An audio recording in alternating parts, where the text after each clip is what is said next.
शारदीय नवरात्र के अवसर पर आयोजित अभिव्यक्त कार्यक्रम आरा शहर के शोभनारायण नगर मझौवा स्थित शांति स्मृति संभावना आवासीय उच्च विद्यालय में शारदीय नवरात्र के अवसर पर अभिव्यक्त कार्यक्रम का आयोजन किया गया।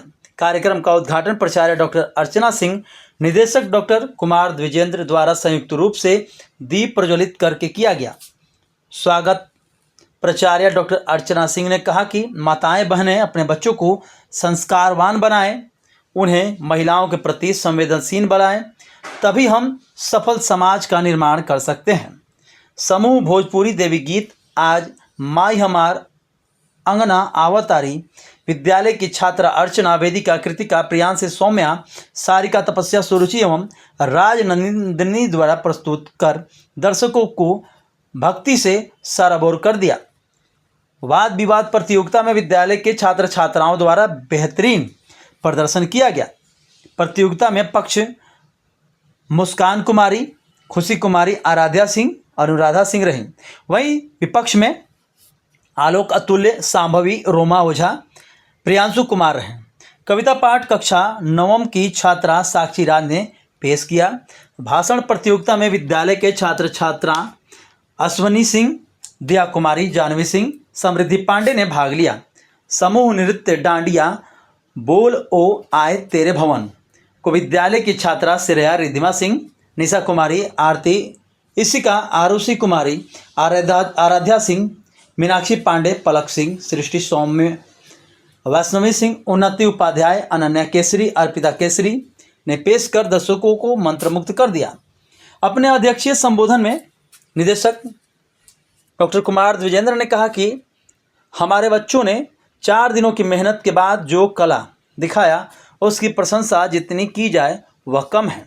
आज की युवा पीढ़ी 9 दिनों तक भक्तिभाव से पूजा करते हैं, लेकिन विसर्जन में भक्ति गाना बजाकर डांस करते हैं। मैं युवाओं से अपील करता हूं कि आज जिस तरह पूजा भक्तिभाव से करते हैं उसी प्रकार विसर्जन भी भक्तिभाव से कर अपनी संस्कृति को बचाएं। विद्यालय के निदेशक डॉक्टर कुमार द्विजेंद्र तथा प्राचार्य डॉक्टर अर्चना सिंह ने प्रतियोगिता में अव्वल छात्र छात्राओं को संयुक्त रूप से मोमेंटो और सर्टिफिकेट देकर सम्मानित किया। मंच संचालन अरविंद ओझा एवं धन्यवाद ज्ञापन उप प्राचार्य ऋषिकेश ओझा ने किया।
मेरा नाम साक्षी राजा है, मैं 9वीं कक्षा की छात्रा हूँ।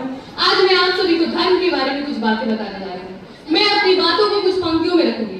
पहले सबसे पहले हम जानते हैं कि आखिर धर्म है क्या। धर्म हमारे जीवन जीने का आधार है। धर्म हमें सही गलत सिखाता है। आज के समाज में धर्म को लेकर कई चुनौतियां हैं, जैसे घृणा, असमानता एवं भेदभाव। हम इसे बचा सकते हैं, मगर हम एक प्रयास करें तो हम आज धर्म को बचाने के बजाय इसका शोषण कर रहे हैं।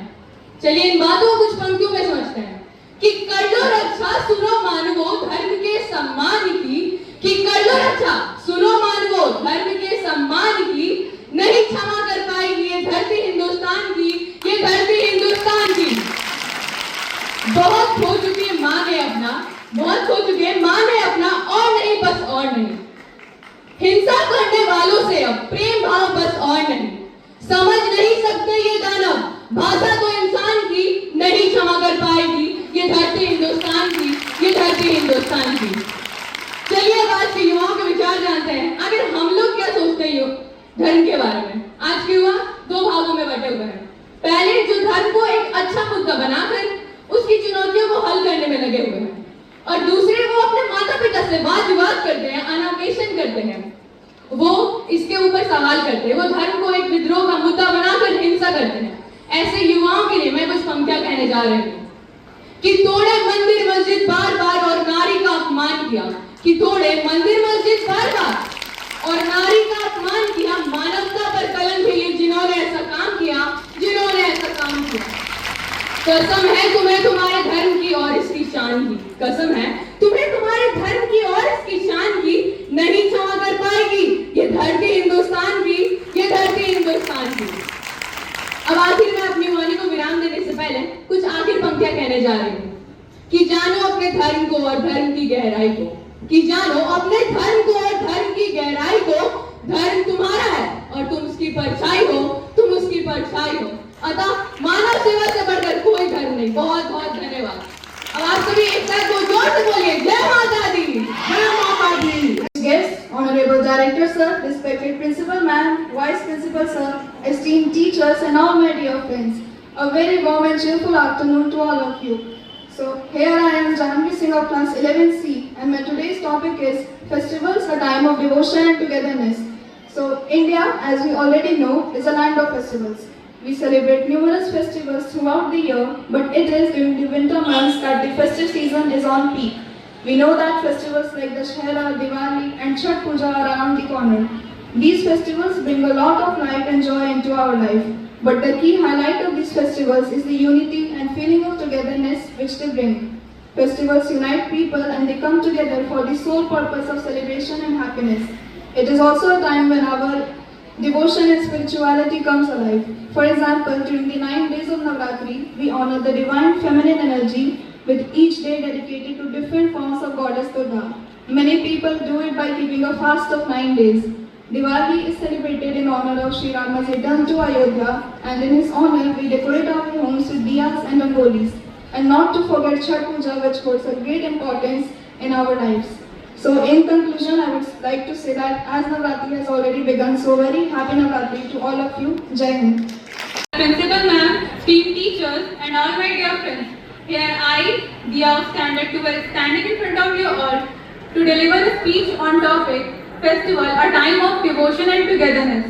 So, festivals are a perfect blend of devotion and togetherness.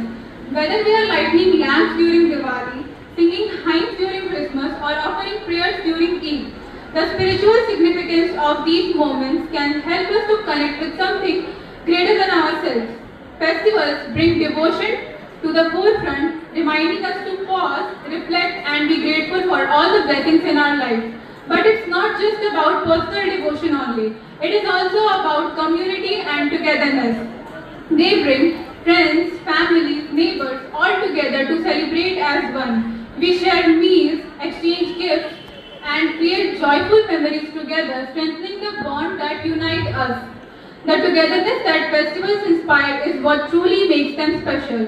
In a world that often feels divided, festivals reminds us of our shared humanity, bringing devotion and togetherness in a beautiful harmony. Lastly, as we all know, Navratri has already been started. So happy Navratri to you all and thank you and have a nice day. And happy Navratri to respected guests, Director Sir, Principal Ma'am, teachers and all my dear friends. I am Alok Atulye, a student of class 11th, and today I am present here to speak against the topic religious festivals. Religious festivals secure secularism. My first point will be that during many religious festivals, different individuals try to show how powerful their own religion is and try to dominate the other religion. This creates an emotion of hate between many different communities. While contradicting Alok's statement, I would like to say that festivals foster understanding and not violence. For an example, the incident that just took place in Bangladesh was not done by a particular festival. It wasn't So it highlights the issue that the problem resides with not the festival, not the religion, but with the people. But So Muskan, here I would like to ask one question. Those who have done in Bangladesh, they too belong to a particular religion only. They are the followers of some particular religion. So how can you separate religion from those communities? we can, because it's not just about one place. Many riots take place in India as well and other places. That is not just from one particular community specific one. There are more people involved and indulged as well. And that could be stopped by only if we educate people, and the government should make laws and strict implementation that whatever religious teachings may be done must be done by some valid and authoritative person, so that there couldn't be any misuse and misguidance of these individuals and on these occasions especially. Aswaro, we are coming to you. See, want to tell that there is strict provision of law which can maintain, which can ensure that all the religions or festivals are peacefully celebrated. What is your opinion regarding this? I would like to say that the point is not completely valid, because many different religious teachers try to exploit different people into their own favor to earn money, earn fame and win elections. We have seen many political parties tend to lean towards a particular religion in order to create huge vote banks and win in elections. In this way, they also take part in festivals, and this creates a hate between different communities. Wonderful, a huge clapping for them. You can see, you can observe that both the participants, whether they spoke in favor or against, they tried to put forward their points strongly, and it holds validity what they say. एक बार फिर से आप दोनों के लिए तालियां.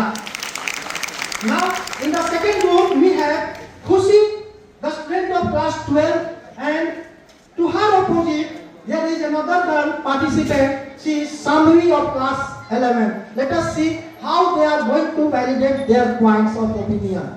Start. Jai Mata Di, and a very warm good afternoon to respected judges, directors, sir, principal ma'am, teachers and my dear friend. Today I am Khushi Kumari from class 12, present here to speak on a topic: religious festivals secure the Indian secularists. My first argument is the religious festivals create a togetherness, happiness and create a harmonious environment in our society. They also act as a social equalizer in our country.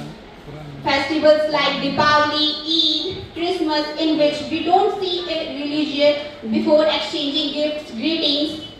India is a country in which we give the Okay, equal. Khushi, I would like to interrupt you. Now let us see what Samri is thinking in her mind. So what she is going to project.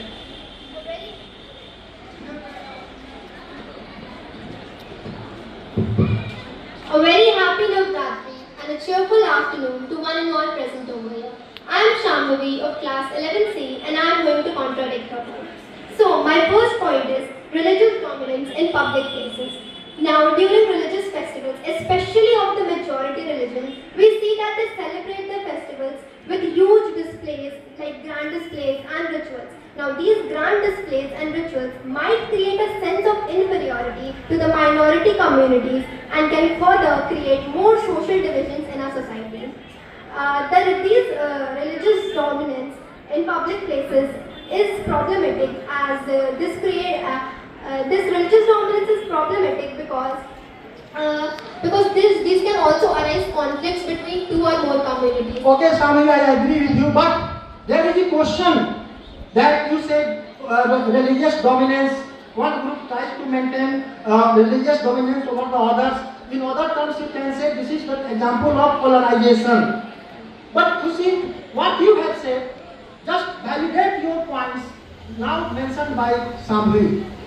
As I say before, that India is a secure country in which we give the equal right to all the religion. According to the article 25 to 28, we give the equal right to all the religion. We don't say that a minority who don't celebrate their festival in a huge amount or an extra or a big celebration. Minority also having a right to celebrate their festival in a आज इस दुर्गा पूजा के अवसर पे प्रभात खबर के द्वारा संभावना के प्रांगण में इस महोत्सव का आयोजन किया गया है।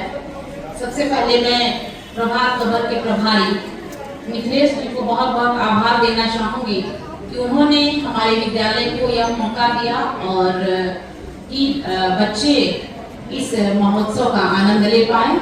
तो पूरे प्रभात खबर परिवार को, संभावना परिवार की ओर से बहुत बहुत आभार।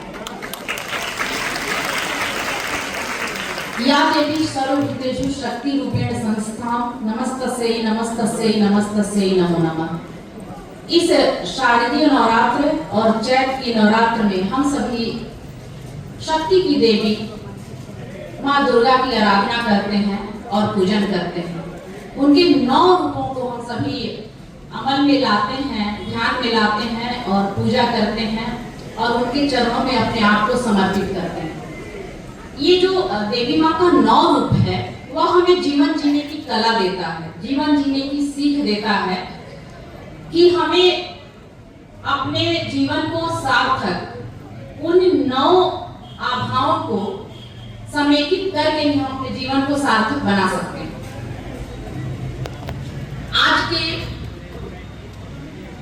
आज द्वितीया है, यानी नवरात्र का दूसरा दिन है, विजयादशमी का दूसरा दिन है। इसी तरह से 9 दिनों तक हम लोग पूजन अर्चन करेंगे। 10वें दिन रावण का वध होगा। तो इस समय में जैसा हमारा सामाजिक माहौल रहता है, आध्यात्म की देवी, बच्चियों के प्रति एक श्रद्धा भाव और एक नवमी के दिन घर घर खोजे जाने वाली बच्चियां कि 9 हो जाए तो हम उनका पूजन करें और तब 9 दिनों तक जो हमने उपवास रखा था उसकी पूर्णाहुति हो। कहीं कहीं बच्चियां नहीं मिलती हैं, 5 हैं तो उनको 2 बार करके 7 या 4 बार करके 9 बार बनाया जाता है।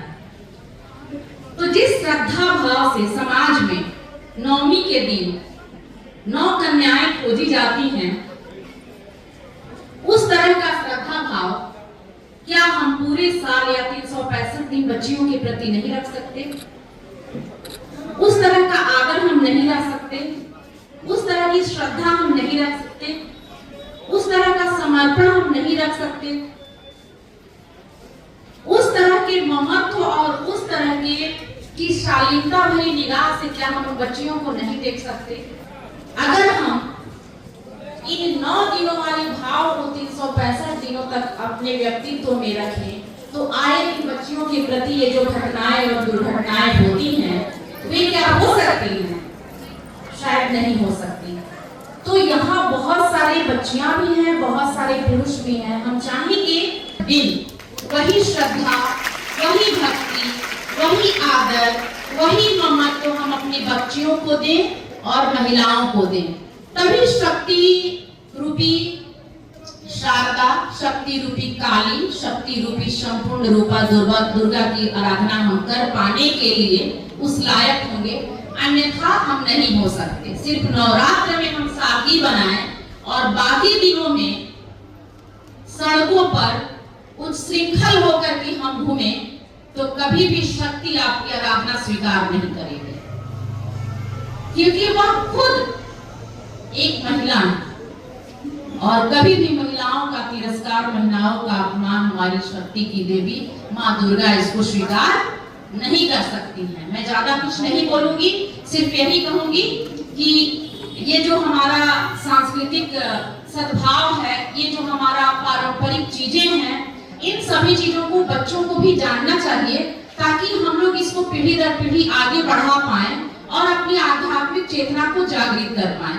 मैंने जो पढ़ा है, मैंने सुना है कि पहले चैत्र का नवरात्र होता था, लेकिन जब माता सीता का हरण करके रावण लेकर के गया लंका में, और वही दिन था जब राम जी को वहां पे श्रीलंका जाना था तो उन्होंने पूजन किया। तो उतना दिन ठहरना बहुत मुश्किल था। शारदीय शरद ऋतु से लेकर के और चैत्र तक ठहरना काफी लंबा समय था। तो राम जी ने 9 दिनों तक पूजा की, देवी की आराधना की, और 10वें दिन विजयादशमी होती है, रावण का वध होता है। तो ऐतिहासिकता और आध्यात्मिकता वहां से भी मिलती है कि शारदीय नवरात्र की शुरुआत हुई। लेकिन हम कह नहीं सकते, क्योंकि हमारी कथाएं जो है, हमारा आध्यात्म जो है, हमारा सनातन जो है, वह अनंत है। समझ में ही नहीं आता कि इसकी शुरुआत कहां से हुई थी और कब हुई थी। बहुत सारी कहानियां, बहुत सारी सच्चाइयां जिसको हम नकार नहीं सकते। एक बार पुनः माँ की आराधना करते हुए, उनके चरणों में अपने आप को समर्पित करते हुए, अपने भाव को समर्पित करते हुए कि हे माँ, इस पूरे समाज को, इस पूरे राष्ट्र को आप शक्ति दीजिए, शालीनता दीजिए, ताकि इस देश का उत्तरोत्तर हम विकास कर पाए। खासकर हमारी जो युवा पीढ़ी है, उसको आप सच्चाई के रास्ते पर और सद्मार्ग पर चलने की बुद्धि दीजिए।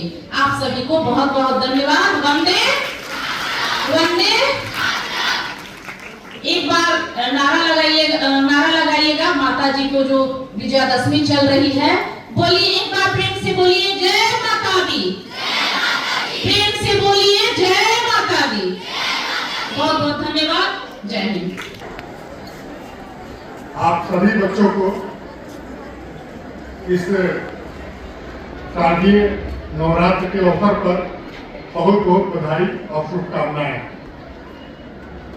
आप यहाँ आज जिस कार्यक्रम में बैठे हैं, ये बिहार के प्रतिष्ठित अखबार है प्रभात खबर। आयोजक और प्रायोजक दोनों वही है। आज के दिन बच्चों ने यहाँ परफॉर्मेंस दिया है, काबिले तारीफ है। चाहे वो डिबेट का कार्यक्रम हो, चाहे वो भाषण प्रतियोगिता हो, या फिर समूह गीत और समूह नृत्य। मात्र 4 दिनों में इन बच्चों ने जो परफॉर्मेंस दिया है, उसकी प्रशंसा में मेरे पास शब्द नहीं है। और आप सभी बच्चों से एक आग्रह है। अभी नवरात्र चल रहा है, फिर शहर में चारों तरफ माता दुर्गा की प्रतिमा रखी गई है, विजयादशमी होगी, उसके बाद विसर्जन होगा। मैं देखता हूँ विसर्जन में बहुत सारे लोग 9 दिन तो पूजा करते हैं, पूरा हवन यज्ञ होता है, सारी चीजें होती हैं, और विसर्जन के दिन उस सारे पूजा को मिट्टी में मिला देते हैं। क्या भाई? तो भद्दे भद्दे गानों पर डांस करते हैं, नाचते हैं, कुछ लोग नशा भी करते हैं। पूजा हमें यही सिखाती है। 9 दिनों तक हम मूर्ति रखते हैं, पूजा करते हैं, पाठ करते हैं, और जब विसर्जन करना होता है तो उन सारी चीजों को भूलकर गंदी हरकत करते हैं। इससे संभावना स्कूल के बच्चों को बचना होगा। हमारी संस्कृति ये नहीं है। अगर हम 9 दिन पूजा किए तो 10वें दिन जब विसर्जन करेंगे तो वो भी भक्ति भाव से करेंगे, न कि भद्दे गंदी गानों पर डांस करते हुए करेंगे। हम भजन पर डांस कर सकते हैं, हम डांडिया कर सकते हैं, कथक कर सकते हैं। हमारे शास्त्रीय संगीत में, शास्त्रीय नृत्य में बहुत सारे चीजें ऐसी हैं जिसको हम कर सकते हैं। लेकिन नशा करके रोड पर नंगा नाच करना, ये कहीं से भी हमारे समाज में शोभा नहीं देता है। आप खुद से सोचिए, जब आप रोड पर निकलते हैं विसर्जन के दिन और कोई मूर्ति आपको रास्ते में मिल जाती है और कुछ लड़के मूर्ति के पीछे गंदी गंदी गानों पर, भक्ति गानों पर डांस करते हैं, तो आपको कैसा महसूस होता है? आप खुद से सोच के देखिए, तब आपको पता चलेगा कि ये हम किस ओर जा रहे हैं। ये मैं मानता हूं कि जो बच्चे मूर्ति रखते हैं, पूजा आयोजित करते हैं, वही हमारे संस्कृति को, हमारे संस्कार को जीवित रखे हुए हैं। लेकिन लास्ट में अपनी संस्कृति को मारिए मत, बल्कि विसर्जन के दिन भी अपनी संस्कृति को जिंदा रखिए। इन्हीं शब्दों के साथ आपको बहुत बहुत बधाई और शुभकामनाएं।